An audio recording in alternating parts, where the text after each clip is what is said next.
Leo tumekuwa na siku muhimu kwelikweli, siku ambayo kwangu mimi ukiniuliza naweza kuitem kama siku ya kihistoria kwa klabu yetu ya Yanga. Ukiangalia mchakato mzima toka ulivyoanza klabu ya Young Africans kutangaza nafasi kwa kampuni au taasisi mbalimbali kuja kushirikiana na uongozi wa klabu yetu kwenye ujenzi wa uwanja wa klabu yetu.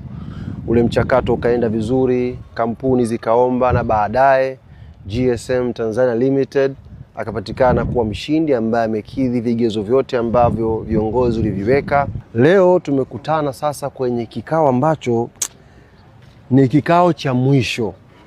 Kikao cha mwisho kati ya uongozi wa Yanga na mshindi wa tenda ya kujenga uwanja kwa maana ya GSM Tanzania. Kikao cha mwisho kwa sababu ndio kikao cha makubaliano.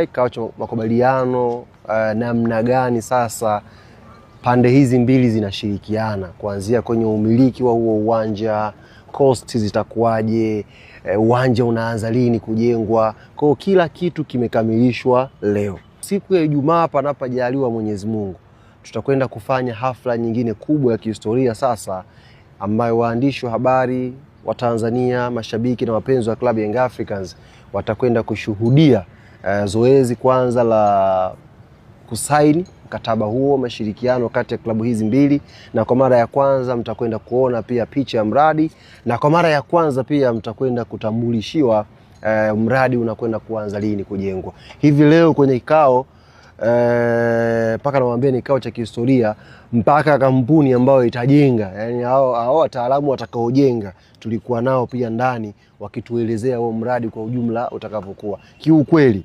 kuzunguka kwangu Afrika, sababu nimetembea kidogo alhamdulillah, ukiondoa ule uwanja wa taifa wa Morocco, sijaona uwanja mwingine mzuri zaidi ya huu ambao utajengwa hapa wa Yanga. Ukiondoa ule uwanja wa Morocco wa taifa ule ambao mliuona mpigwa finali pale, sijaona uwanja mwingine mzuri kama huu ambao Yanga wanakwenda kuujenga hapa makao makuu ya klabu. Mimi niwaombe tu wana Yanga sasa hivi